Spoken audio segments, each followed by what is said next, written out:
Wait, no, that's not the window. Okay. Oh, I'm glad that's remember what Google translate into.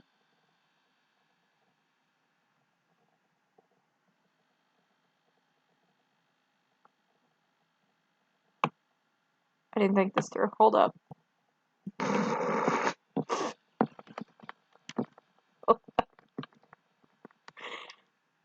Somewhere in the distance. How does this work? I think it's broken. Okay, that's fine. Homestuck. Squared. Beyond Canon. An official continuation of Homestuck. Would you like to learn more? In a bit. Somewhere in the distant reaches of space. That looks like a very weird gas cloud. It's fine. We're space traveling. It's cool. We're good. Oh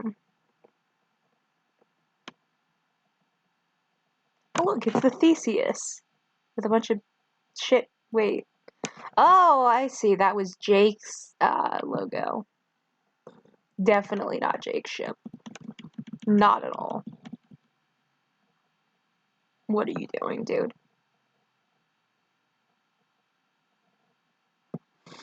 Oh dear. This does not produce good vibes. What you reading there, Dirk?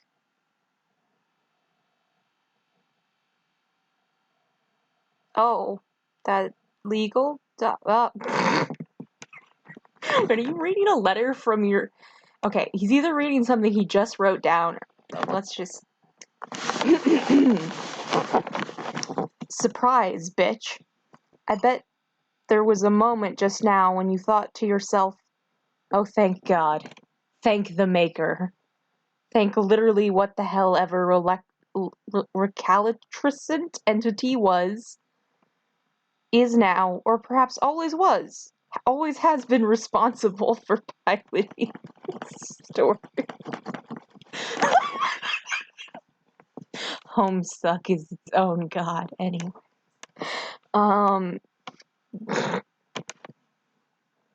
Whoever it is whose cataclysmic fingers hang suspended and quivering with anticipation, somewhere beyond the curtain of the world, whose hunched form lurks forever in the shadows, its work seemingly unimpeded by the very real threat of a chronic lumbago. You're not allowed to foreshadow 2020 pandemic before it happens. You're not allowed to do this, Homestuck. Making no sound, giving no speech to thought, save for that fateful moment where first one elongated phalanx, right, and then another crosses the threshold between thought and reality. Okay, so this is our Velvet Room moment. Cool. When 10 declamatory digits, possessed for the moment of a zealous frenzy, reached down and set the air astir with the heart-rending creative cacophony of an overly rambunctious mechanical keyboard. Whichever accursed species of demiurgic figure that is, you thought, let's just thank the ever-living fuck that this time they decided to call it a night and get out the drawing tablet instead. Thank God for art assets. Okay. Finally, this story is back on the rails. Maybe we can get back to what things were like in the good old days, where boys were brave, girls were guileful, authors were alliterative, and in various dubious states of non-double death. This comic made at least a little bit of sense to more or less everybody, right? Homestuck always made sense, right? It's not like it took, 3 acts for it to... Anyways. No more dealing with narrators, unreliable and not. No more embittered scrimmages over the bounding metafictional reality within which everything transpires. No more stupid tang-tinted text. Your collective sigh of relief is deafening. Well, tough shit. This story... Dirk, what are you doing in there? Ah, fuck. Hang on a second. Gotta take care of this. Rose's voice echoes tinnily out of my newly alchemized, computer-integrated shades. The infidelity of the transmission is due to her voice being slightly too high definition for the speakers to reproduce it faithfully. There's an audio format even better than analog, it turns out, and that's what replaced Rose's vocal cords when I scooped up her rapidly dissipating soul and installed it into a robot body. Alright then, I have it on authority that decanting is sometimes necessary to ensure a wine is at its best. I like to think that the same was ultimately true of her. Oh boy, we're really in it, aren't we?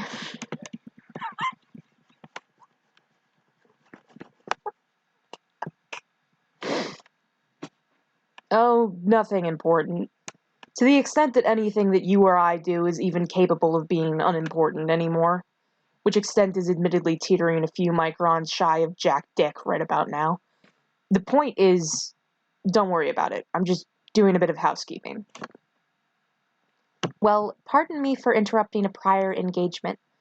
Don't let me get in the way of all the dusting you must be doing. I just imagined you were wearing an apron over your god-tier outfit, and almost felt my facial fuselage buckle in such a way as to approximate a fleeting smile. Fuck, you got me. Your uncanny seer powers are at work once again. I'm just waiting here for an errant gust of wind to jostle my petticoats, unfortuitously exposing my undergarments to the lurid gaze of whatever prurient peeper might be watching. Don't look, I cry in futile embarrassment, but the damage is done. My fragile anime purity has been shamelessly violated. Ah, yes, the animes. A bottomless resource of good-natured humor. That ungodly noise of screeching metal you just heard was my titanium-reinforced thorax crumpling into a cartoonish posture of helpless mirth. Alright, we get it. You are literally a robot. No need to keep pointing it out every chance you can get. I used to get enough of this with the autoresponder. I'm just playing along. One of the fundamentals of bad science fiction is that any artificial beings must make their inorganic nature known at every juncture they can. Do overly precise and completely meaningless statistics that you pull out of your ass on the fly also count? Oh, absolutely. That's one of the first things you can just sort of spontaneously learn when being booted up. For example, I've calculated that by making these remarks, I have raised the base level of amusement in all of my conversations by 36%. Well, I don't personally find them very funny. No, but I do. It averages out, you see.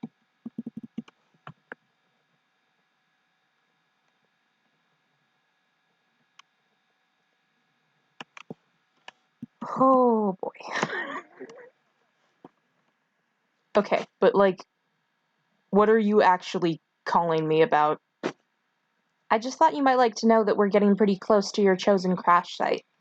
We can head down to the planet below as soon as Terezi's finished working out how we do that. How to land? Wait. Crash site? Yes. Among the features of this ship that were considered indispensable by its creator, which included multiple fully stocked drink cabinets, a movie theater, and an 8-lane shooting range, a landing gear appears to have fallen just a little outside the realm of vital. Or rather, hurtled into the ground. Like we'll be doing, in case the message wasn't clear. Ah. Gotcha. God damn it, English. Assuming your busy work is more or less done by now, I'll get Terezi to set a course, if she hasn't wandered away from the helm already. She's been getting pretty impatient. So, I just want to get this on complete lockdown before I strap myself into the safety harness we'd all better hope wasn't also omitted from the design schematic of this stupid ship. we're letting Terezi smash us into the planet we've been hunting for 3 years. Should she even be driving this thing? Don't be such a chud, Dirk. Of the three of us, she has by far the most experience operating any kind of flying vessel. And just as much, if not more, experience of crashing them. Besides, it's not like the two of us have anything to worry about. It's Terezi that needs to be careful. She's functionally mortal, remember? You mean to say that you don't think we'd be in peril if it came to it? There's nothing about our situation that strikes you as falling within the bounds of precarity, as far as the rules are concerned. Oh, you're right. I suppose I hadn't thought of that. But I think we can remain calm in the knowledge that nothing particularly heroic is going on right now. At least, not that I'm aware of. Right. Give me a couple minutes here, then we can head planetside. There's a few stray dust motes still left to eradicate. Just don't get too attached to having everything organized neatly, will you?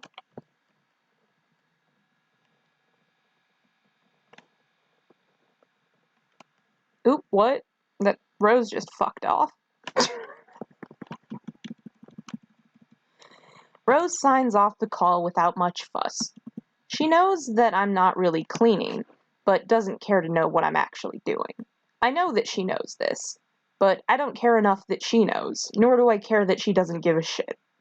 We're all just here, not giving a flying fuck. Like a normal functioning group of people. Very convincing, Dirk. I walk. Oh no. Right, I don't have to do that explicitly. It's easy to get into the habit of just narrating everything, even when it's a bit creatively redundant. This is where the advantage of visuals comes in, to make my life as an omniscient overseer a little bit less tedious. I can just do whatever, and we can all see it happen. And nobody has to fight with a testy cherub lady for control of their own legs or anything. I need to pull a whole thesaurus out of my ass just so I can go to the bathroom. Seriously, it's a big relief. That doesn't mean this, gestures to the narrative, isn't still going to be a thing, though. Sometimes retreating back into the warm, welcoming folds of traditional prose is just going to be the best way forward. And as someone whose mind is uniquely capable of understanding this conceit, I'll be the determining factor as to when and where it happens. I think that's more than reasonable. And yes, I am capable of being reasonable. All in all, I think you'll find, as far as narrators go, I'm an excellent... On second thought, maybe that's a bit of a problematic phrase. Yeah, yikes, that one's got a sordid history. Best we steer clear of it. We're all lucky I'm around to make those kinds of sensitivity judgments on everyone's behalf. Speaking of which, I think it's time I started undoing some of the more egregious Greg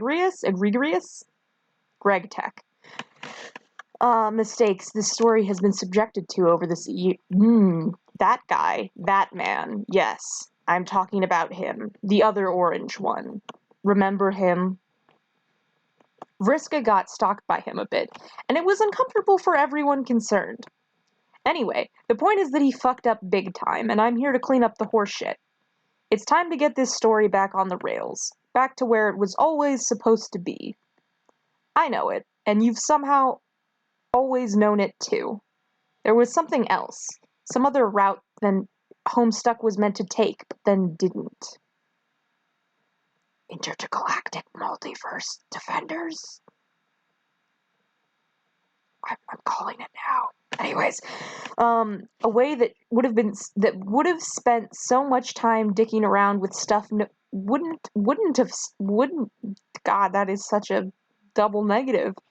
With stuff nobody cares about. Like, seriously, why do we all have to sit through everyone talking about everyone's most intimate and private feelings for 200,000 fucking words? Hey, I enjoyed those 200,000 fucking words. That would have never happened in Act 1. Bitch, I would have done it on my own in my head. Anyways, where did it all go wrong? I've had some time to think about these kinds of problems, to come up with a solution, and I'm prepared to do what he couldn't, in order to save Paradox Space from the destruction brought upon it. I'll do what it takes, And don't think I won't. The author is dead. Long live the author. Look, I know what you're all really craving. I've been studying Canon, or rather, what's left of it. And I think I've found it. The critical moment in the wake of which everything started to take a nosedive into the protracted, endless slog of sheer insufferability we got saddled with near the end. This was the single most crucial error in the process that led to the present situation. The day when the story was wrested screaming from the arms of its readers like a bawling infant and carried helplessly away, from then on to be raised according to the whims of a masochistic menace, with no thought for you, the common fan. So now, I propose we turn the clock back to a better era, and take back what was rightfully ours. No longer will the way forward be subject to tyrannical rule. No more shall the will of the masses be cajoled and browbeaten by the impervious, nasty diktat. Never again will we have to endure the terrible beating of wings as the great moth of titillation arrests the humors of an enormous, terrible old beggar, whose voluptuous leathery vice grip holds us close and whispers, "I know best," in the dead of night. It's time. My name is Dirk Strider. What will I do? Suggest commands in the box above. Dirk Strider. Okay, that's enough. Dirk Strider. Dirk. Commune.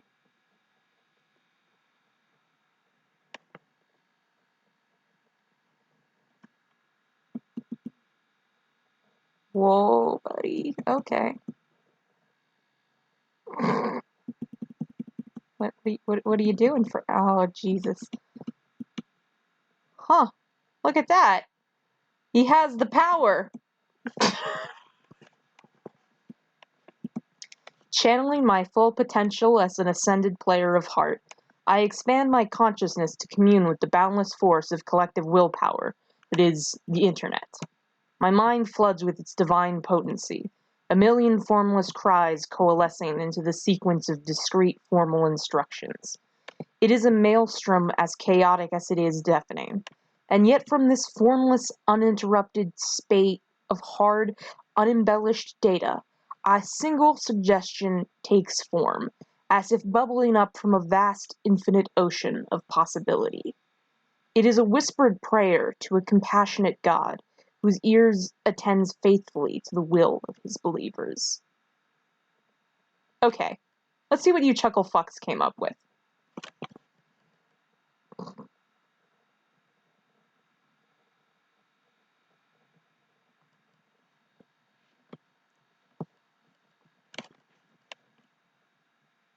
That does not look like an amused face to me.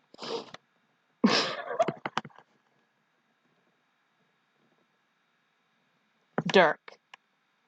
Stop making Homestuck. Let it die, man. Just let it die.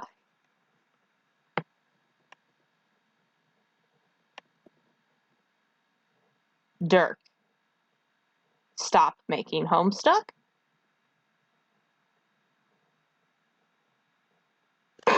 No, of course. It's time to go all Dave intro.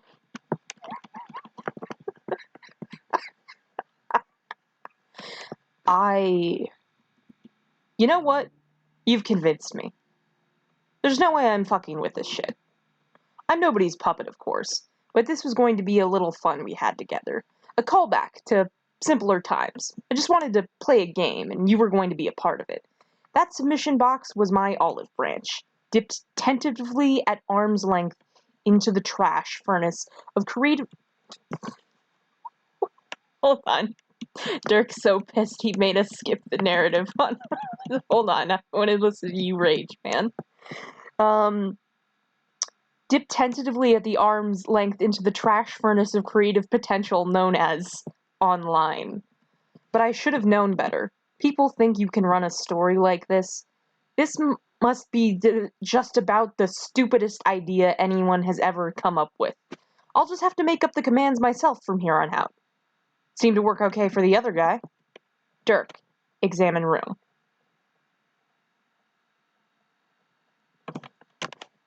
See? That wasn't difficult. Seriously, what's wrong with you people? What the fuck is going on in here?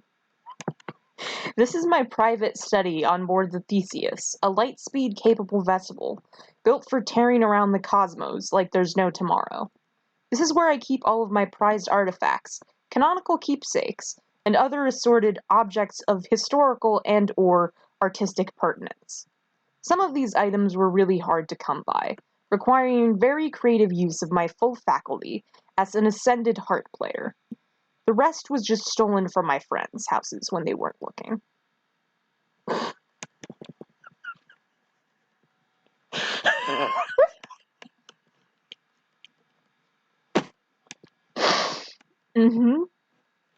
It's nothing they'll miss, though. I also keep my flora out of the succulent persuasion in here, so I can keep an eye on them.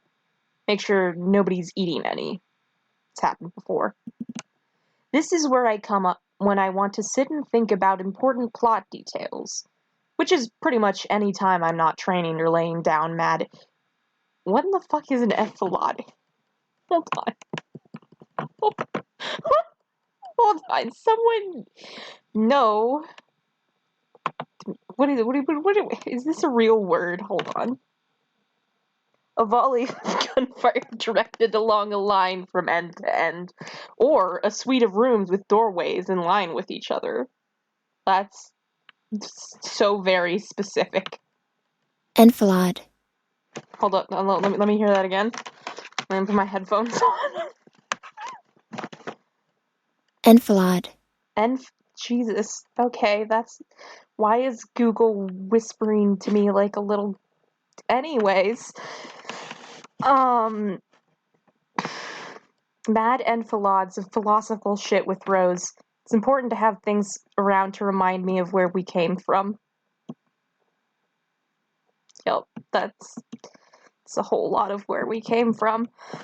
History, despite its retching pain, cannot be unlived, but if faced with courage, need not be lived again? Yes, can we please never live Act 6? Act 6 or is it Act 7? I think it's Act 7.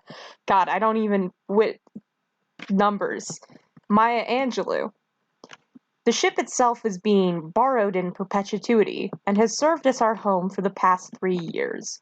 It wasn't originally called Theseus, or anything else for that matter. The prior owner didn't think that kind of thing was worth the effort. But I know better. Speaking of names, I've been workshopping potential designations for the new planet, which we're apparently going to crack this ship against like a bottle of champagne on the prow of a virgin steamer. I still need to talk it over with Rose, though. Dirk. Contemplate. Equine. Iconography.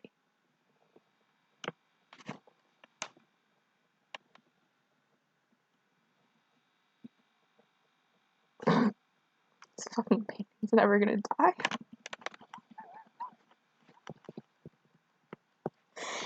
Beautiful, isn't it?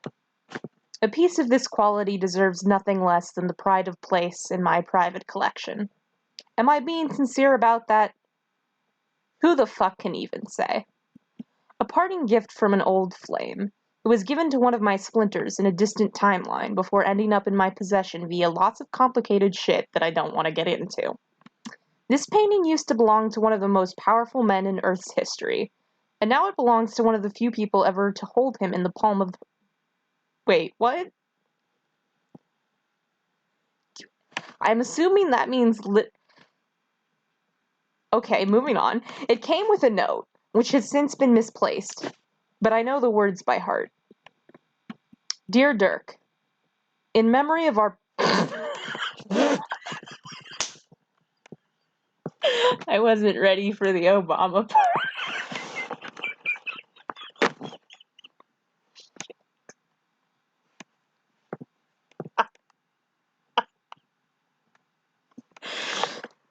I forgot that they did this.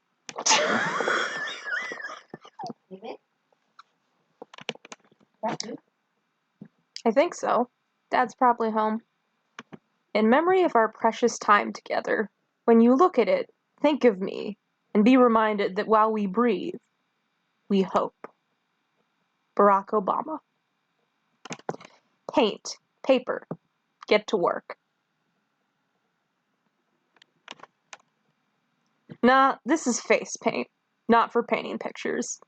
Unless those pictures happen to be on a face, I guess. This set of paints and the charred remains of my horned headband are the only surviving relics of the first and last worldwide interspecies role-playing session we ever attempted. Hold on, I need a flashback to this shit immediately. Why? No. Can we take a pause right here and go through that entire campaign and like 200,000 emotional words later? Where's the timeline where I just get to watch the Homestuck cast like do a D&D session? Where's that? It's coming. First everything needs to be unestablished, and then we can. What? Okay. Oh, actually, hold on. Maybe there is a god. Oh boy. Calliope got it into their head that dressing up in cosplay would be a fun community activity. Mantis had some very uncharitable things to say about the idea, and for once in his life, I think he was right. This thing was an unmitigated disaster from start to finish. A complete bloodbath. I'd spent months perfecting my character. Countless late nights were devoted to scrupulously studying the intricacies of old Alternian culture. Every inch of my body was coated in cloying, meticulously sealed gray paint. Yes, even there. I know you were thinking it. Dirk, why are you like this? It was the perfect troll sona. I was a high blood cold. No, on second thoughts, let's not get into it. Some things are too painful to remember.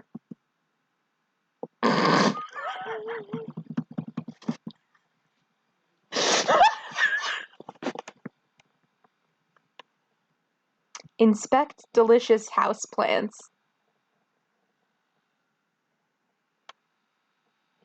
3 years is no small amount of time. While I spent a lot of it in pursuit of greater understanding of combat and philosophy, that doesn't mean there wasn't room for life and love in the equation, too. Plants are basically the ideal friends. They don't constantly question your decisions or try and undermine your authority, or suggest that perhaps you should try talking about your feelings every once in a while.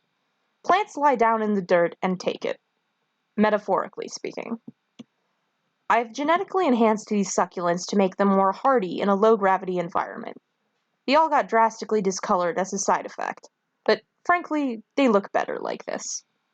The downside is that I'm not the only person who's taken a liking to them. And speaking of which, delicious houseplants? Oh, god damn it.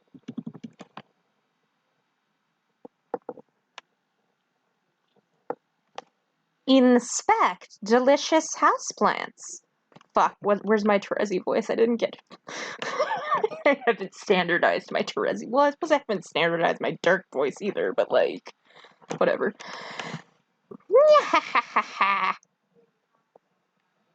Are we doing a Dick Dastardly? What's happening, Terezi? What was that?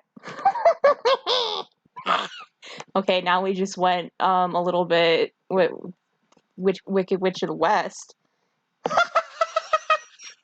And now that's Elmo, so good, we've covered our bases.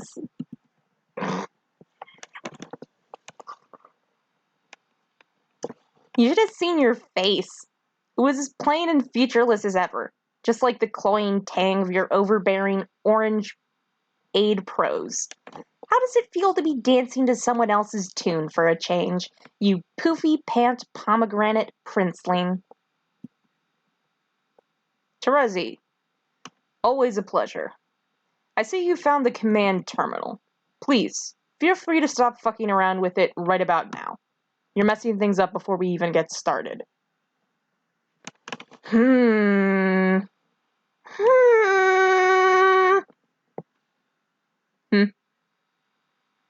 I wasn't finished. them!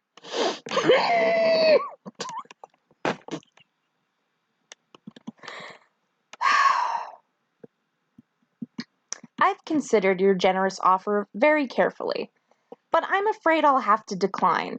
Put yourself in my shoes, Dirk. Except don't actually do that, because I don't want you to sully these delicious red slippers with your subdorferous ninja feet. It seems to me like letting me boss you around for a few minutes is the least you could do to make up for what probably amounts to the most boring intergalactic voyage in the history of space travel. And considering that one of my 2 prior experiences involved scouring the fractured, oh, there's a hair stuck in my mouth. Disintegrating corpses of Paradox space for what felt like an eternity, it's not like there was much of a bar to clear. There's only so many times a girl can sniff her way through the in-flight selection of East Earth animation before she gets sick of the smell. I'm sorry to hear that.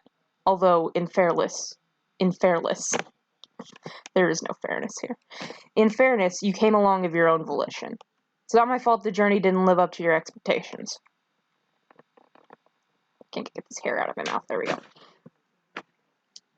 That's a lie so filthy that just smelling it makes me want to go throw up into the nearest toilet. I had very little say in the matter. We both know that you manipulated me into it with your princely wiles. Princely wiles? Are you flirting with me?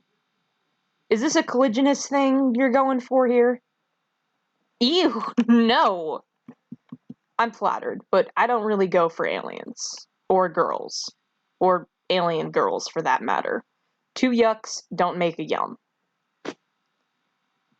Excuse me while I wipe the spittle off my chin from another impromptu barf fest.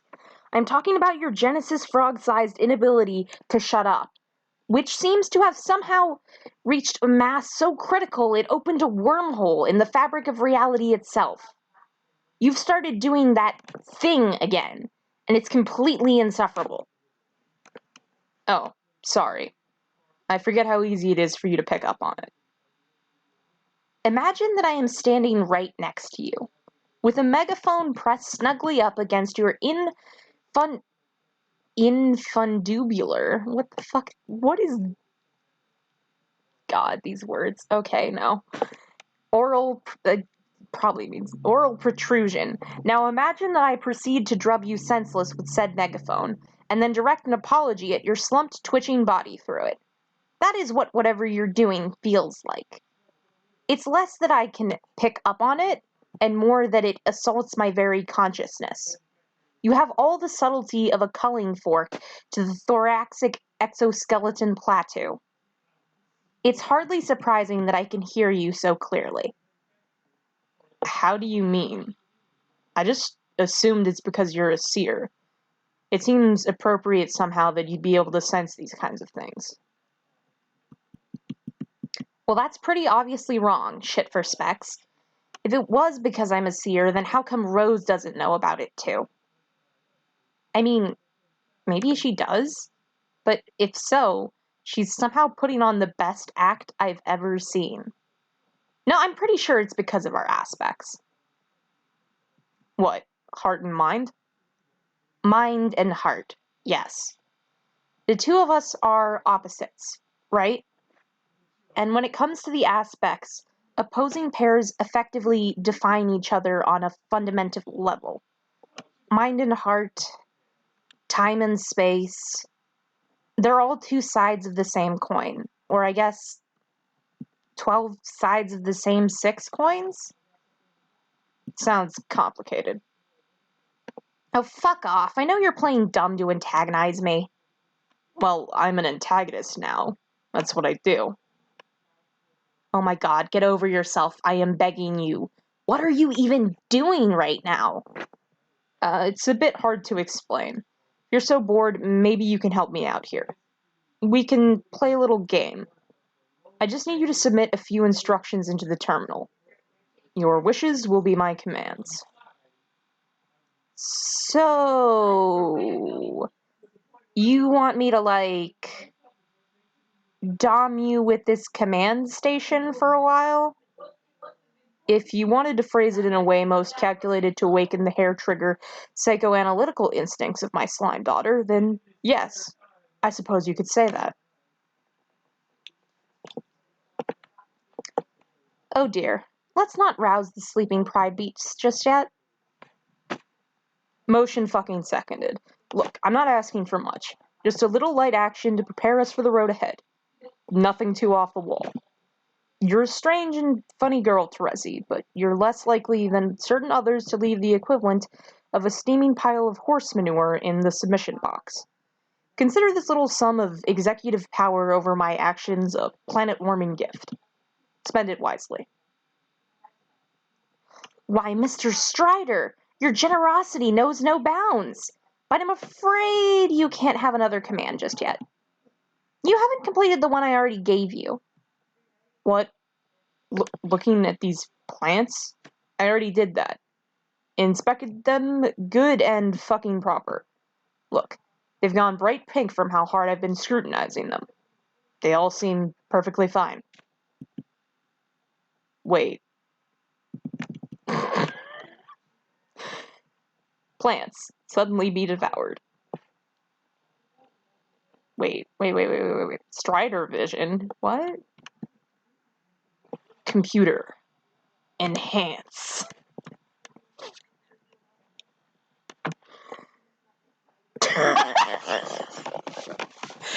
Predictable trope is predictable. What the shit is that? What is in the corner? Motherfucker. Okay, we can move on now. I'm not sure I can move on. Some betrayals are just too painful. We've both gotten over worse. Yeah, fair enough. What's that little table next to you?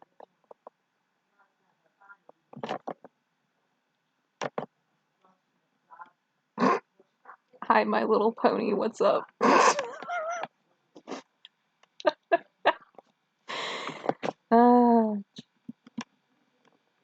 That's not really a command, but okay. What do you... Damn it, Dirk! This is my kotatsu, a Japanese-style low table. A small heater is hidden under the repurposed blanket, and can be used to keep warm in the colder months.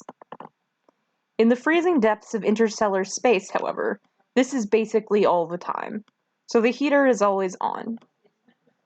I like to sit here when I'm drawing or reading. It's pretty cozy. On top of it is a drawing tablet, and over there is my katana. It's said that the pen is mightier than the sword, but I like to think they're both situationally dependent weaponry. Sheesh, okay, I didn't ask for your entire sordid history, this adorable little piece of furniture, or your dumb philosophical musings. Hey, I think that's my tablet. Don't look at me. That thing could be anybody's. Very clear. It... Hold on. Hold on.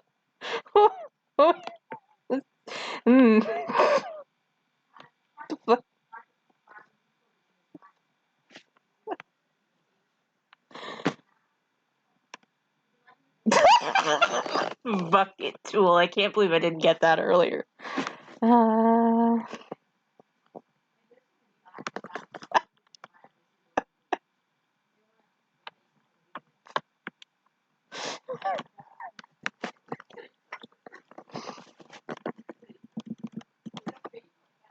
Liberate Lalondian Library. Oh? That one was a bit alliterative, but I think you're getting the hang of it. You want me to pick up this book, right?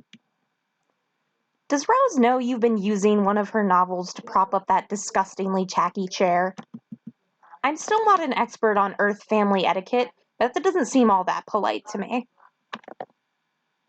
Well, no, but have you read it? Yes, or at least I tried to. She gave me a copy too once. She finished working on it last sweep. As far as books go, it's very dense. Just dense enough to support the weight of some Baroque furniture, perhaps? God, even your silly book about horses is an easier read, and I had to get Rose to explain what half of it even meant. Especially all those references to ancient Earth culture. I guess some of the magic is lost if you're not adequately boned the fuck up on several thousand years of human philosophy and, 4 dead languages. True. No, I meant the memes. Remember Long Cat Jane? Completely incomprehensible.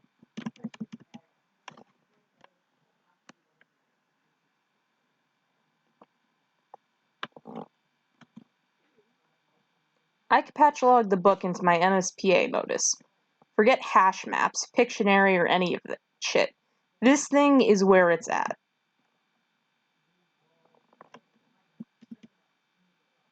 Oh, what the hell? The chair was supposed to fall over. I'm not sure I understand. Why would it? The 4 legs are all touching the floor.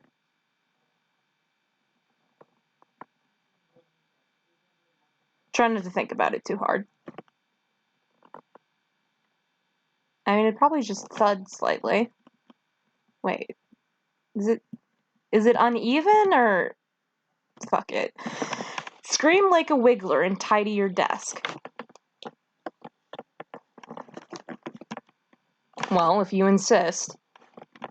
Dirk, you're not making this any fun at all. You were supposed to make a big deal out of not doing this one. Okay. Why? Because shut up is why? I don't know. Something told me that it would be the most appropriate course of action for you to take based on the instruction. Appropriate? Maybe that's not the right word. Maybe it was just the thing that seemed funniest in the moment. Like I was setting you up for a joke and you didn't deliver. I wouldn't say I didn't deliver exactly. It just wasn't the joke you were expecting it to be when you started telling it. Some of the best jokes are like that. For someone who claims to know a lot about jokes, you sure have continued to say basically nothing funny ever. I'm not sure I can even imagine you smiling. Maybe your face would fall off if you tried. If so, it might just be the first funny thing that's ever happened to you. Ha ha.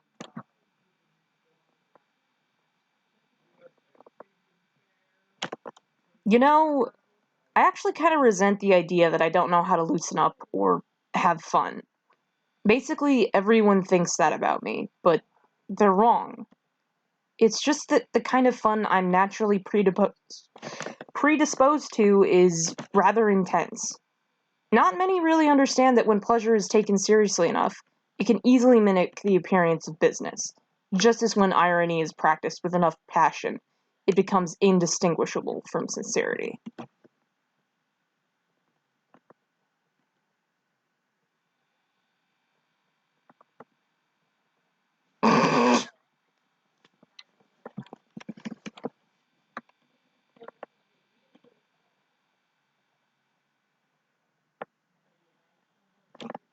Do you want to talk about it? Absolutely the fuck not. Okay. What even is all that stuff just lying around over there anyway? Are you arranging a shitty little art gallery on the floor? Not quite. It's something a bit more important than that. We've made some good progress by now, so here, let me show you something.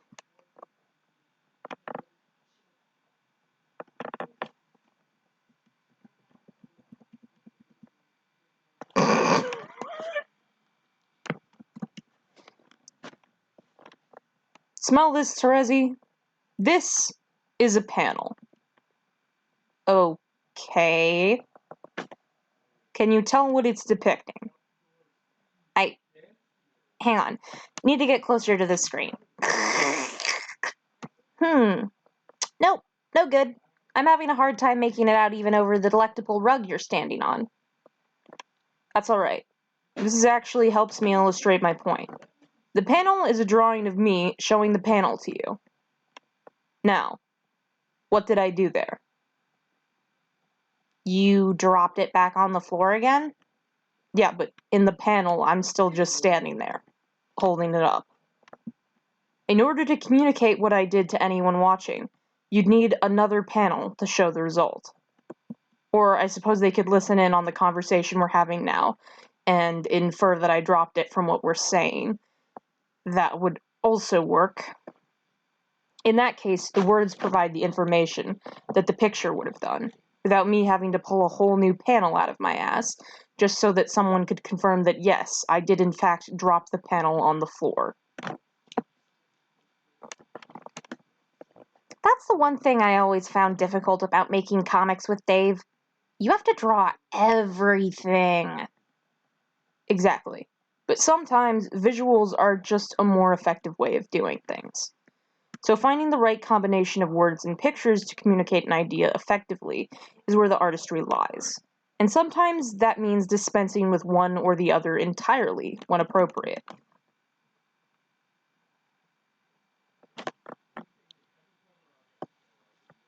Like so.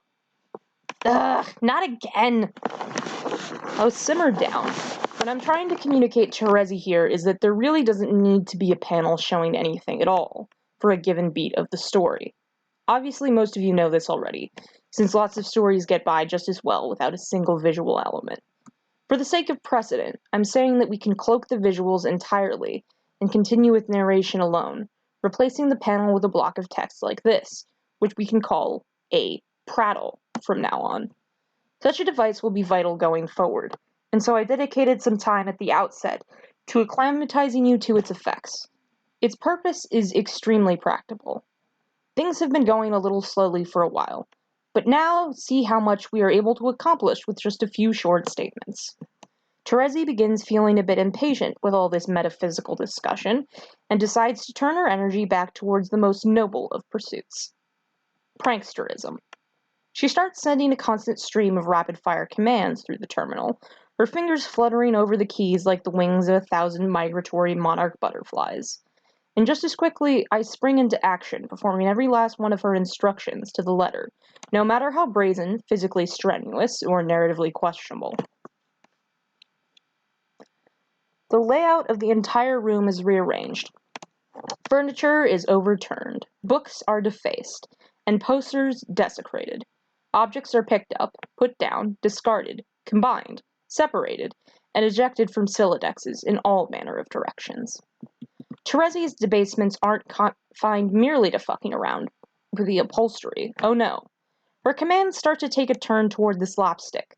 Pratfalls, feats of contortion, and increasingly ridiculous facial expressions are called for. She has me undertake the most intense workout routine Paradox Space has ever seen, all whilst whistling the entire discography of the Swedish pop group ABBA, which she's taken a liking to recently for some godforsaken reason, and which, coincidentally, was a favorite cultural weapon of her imperious condensation back on Earth, centuries ago. Mamma Mia, in particular, was repurposed as a sugar-coated propaganda piece, calling for worldwide submission to the Batter Witch's dictatorship. My, how can I resist ya? As the old saying goes. Various arcane and legendary dances are exhumed from the tomb of antiquity and performed with anachronistically reckless abandon on every horizontal surface available. The Charleston, the mashed potato, all numbers from river dance in alphabetical order. Then, I'm instructed to sit smack in the middle of the carpet and begin slapping myself silly. Just absolutely go all in and hold nothing back. Stop hitting yourself, Terezi cackles, as for 30 uninterrupted minutes, I obediently clobber myself around the face, until my cheeks are glowing brighter than the heart emblazoned on my chest. You're welcome.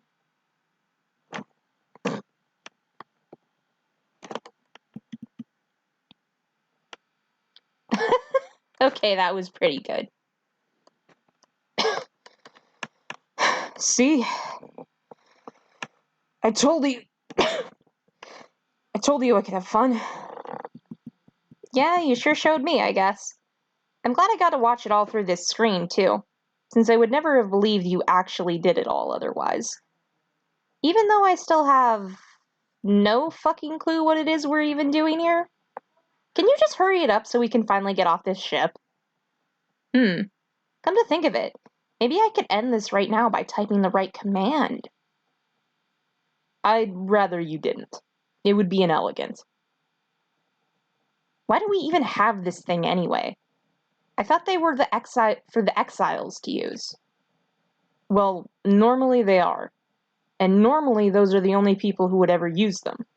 A terminal's function is to act as a means of communication between two separate parts of a time loop, a passage through which information can travel that aids in such a loop's successful completion. And within the context of the game, that's all they're used for. But beyond that, they're a convenient and effective means of subtle psychic suggestion at a distance. It doesn't seem all that subtle to me. What? Well, no, it's not. At least not for us right now. But that's because your presence as a guiding influence has been revealed. Earlier, when I hadn't realized you were there, it was more difficult to discern.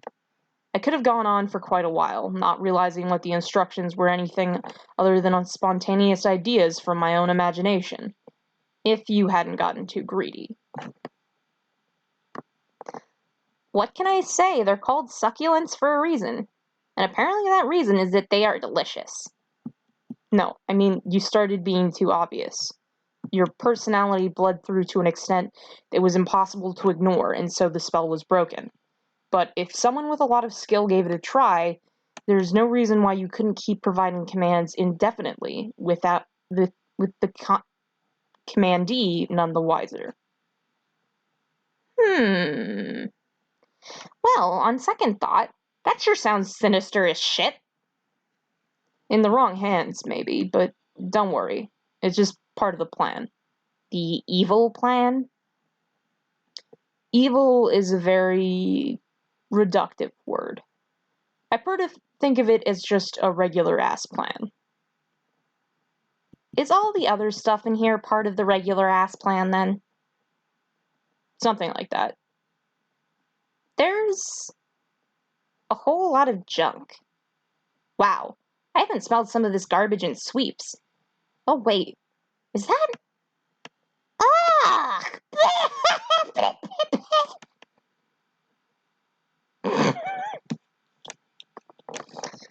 Ugh! Everything in here is so dusty! That's what you get for nosing around in our secret storeroom. I'd ask you not to contaminate the ectobiological equipment with your own genetic material, but... Yeah, too late, sorry. Whatever, I was about to clean it anyway. I don't see what's so secret about this place anyway. I mean, there are only 3 of us on this ship. It's not like there's anyone to even hide these things from. Or anything worth hiding, for that matter. What's this thing over in the corner? Underneath this big sheet thing. Don't look in there. Oh, shh, I'm only gonna take a peek. Terezi, listen to me. I'm just living up the cover a little ways. Terezi, please stop talking right now. Dirk, holy shit, what? Terezi stops talking immediately. Her mind suddenly free of any and all inclination to take a look at what's behind the curtain. What curtain? In fact, she is certain there have never been and never will be any objects covered by fabric located anywhere in the storeroom. Ugh, you asshole! I did ask you to stop. Okay, actually, fuck this. What am I doing here? Why am I even wasting my time watching you run around in your stupid room full of trash, talking to yourself? I've got a ship to crash. She turns towards the door and walks out, past the command station, down the hallway, and into the control room, where she begins the necessary preparations for taking the Theseus out of orbit and down to the planet below. Dirk, get this show on the road.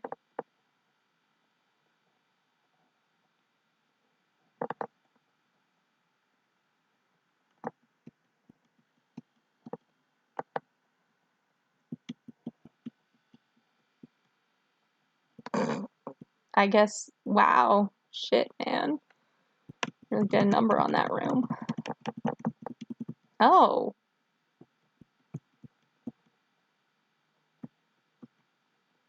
Tidying all finished?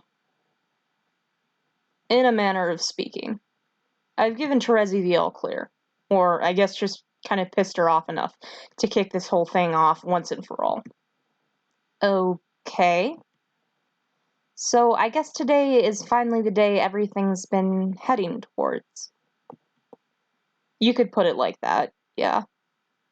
At least we're aiming to frame it that way. Our actions from this point on will form part of a crucial inner mechanism, tucked away behind the tightly sealed metallic service hatch of reality. One which will be of our own creation, but which, by all practical considerations, might as well have always been there. And if we're successful, the distinction won't be significant enough to matter to just about anybody. They'll be too busy getting their minds dicks minds dicks. I wasn't aware my mind had a dick. Their minds dicks collectively blown. Would you say that we're imploring people to suck on this? Oh, absolutely. Get the hand-illuminated invitations ready on the fucking double. Hilarious phallotoid imagery notwithstanding, there's something about today that feels exciting. I can understand that. We've been waiting a long time. I was going to say portentous, with both the positive and negative connotations that word usually has. You've got misgivings, then. I wouldn't even go so far as to call it that. What I'm feeling is hard to explain to someone whose being is not inextricably linked with the very concept of fortune. The sensation probably doesn't even have a name, come to think of it. Not too many people have ever been in our position before. Just about none, I'd bet. Right. But if I had to describe it, I'd say that misgivings, hunches, doubts, and so on are supported on a foundation of unknowing. And along with that absence of knowledge comes a commensurate feeling of dread or worry, fear about the potential calamity yet to come. On the other hand, while feelings of positive anticipation also tend to stem from a lack of certainty about the future, the presumption of good fortune allows the uncertainty to become excitement. It's the glee of a child who knows not what the gift contains, but can evaluate from prior experience that it's likely to be something good. Can't empathize. Dirk, you are tragically capable of sucking all joy and convivial sentiment out of basically every situation you find yourself in. Thanks. Anyways, this feeling you were talking about, I take it that we're not dealing with either giddy enthusiasm or paranoid foreboding, then. No. My point is that the present moment feels like neither of those two cases. But crucially, it's not because there is nothing to anticipate. Far from it. Instead, it feels like the very notion of fortune is simply out of the question as a means of describing the potential outcome. As though, in this moment, luck isn't either strictly real or not real, or somewhere in between, but absent of meaning completely. Luck took one look at our itinerary from here on out and said, "You'll just have to go on without me." Luck rolled over the other side of the dictionary and said, "Not tonight, sweetheart. I've got a wicked fucking headache." Exactly. Except now I'm the one with the migraine.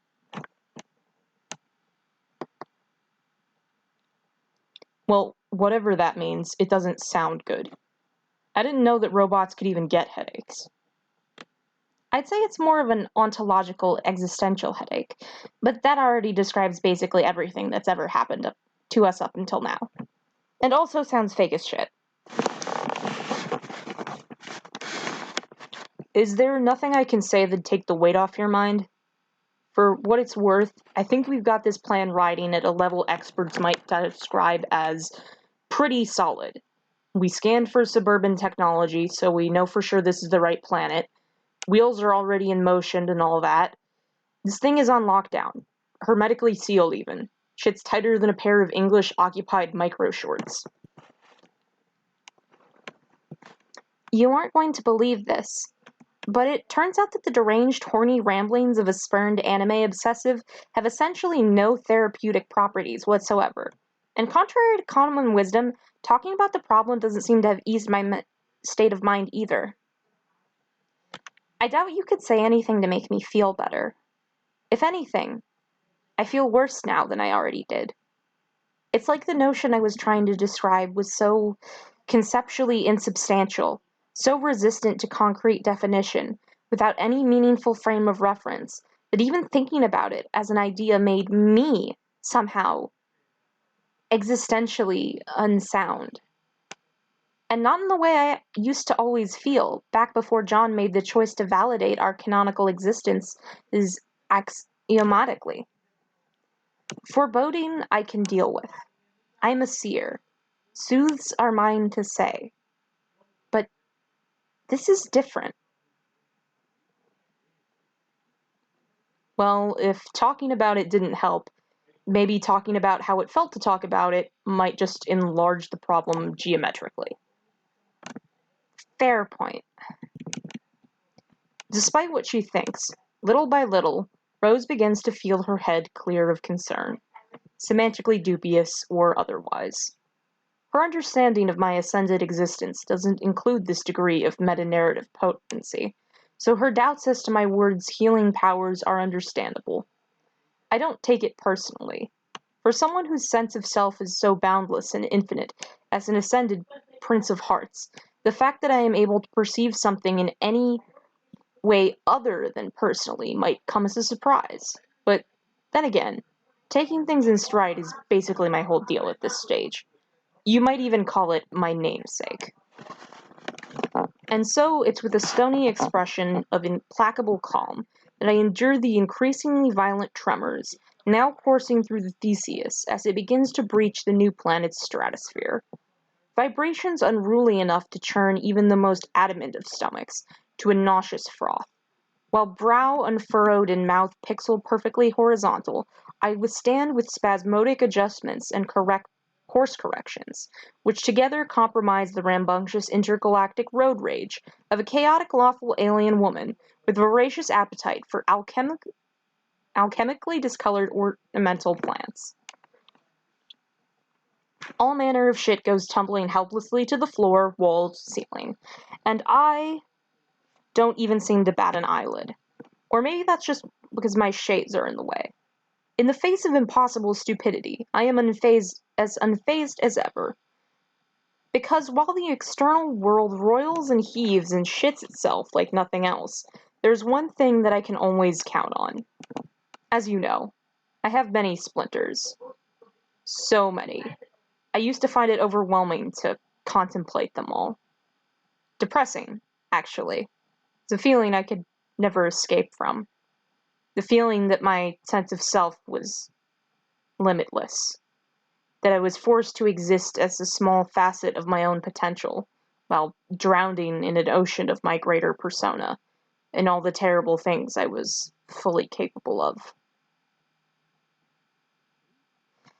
I was trapped as a limited version of myself who was still burdened by the concern for what it meant to be good, struggling to keep himself from drowning in an overwhelming body of potential, which had no concern for human morality whatsoever.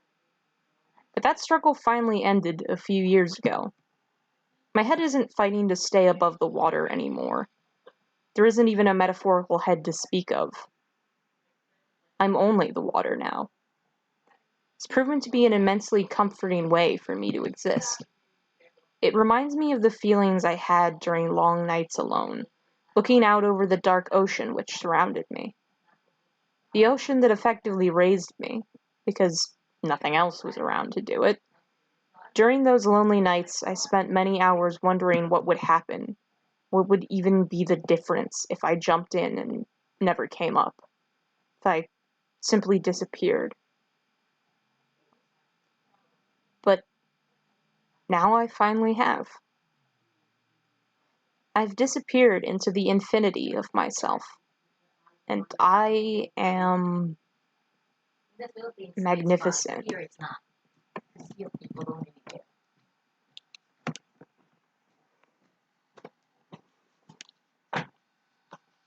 Are you okay? Yeah, I'm fine. How's your voice? It's fine. I'm just doing some voice acting. Yeah, I know.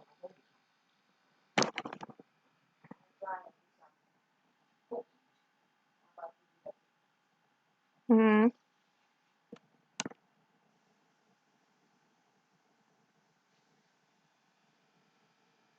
What's that noise I'm hearing? It sounds a little bit like a cat being caught in a ventilation fan. A sort of inhuman screeching combined with the grinding of metal. Are we even gonna make it to the ground? Oh no. The ship's fine as far as I can tell. That's just Terezi laughing. Oh. She's enjoying this, isn't she? I suppose so. What? The mood is kind of infectious, actually. I suppose it's about time we had a little fun around here. Glad to hear it. Rose? Yes, Dirk? How do you feel about games?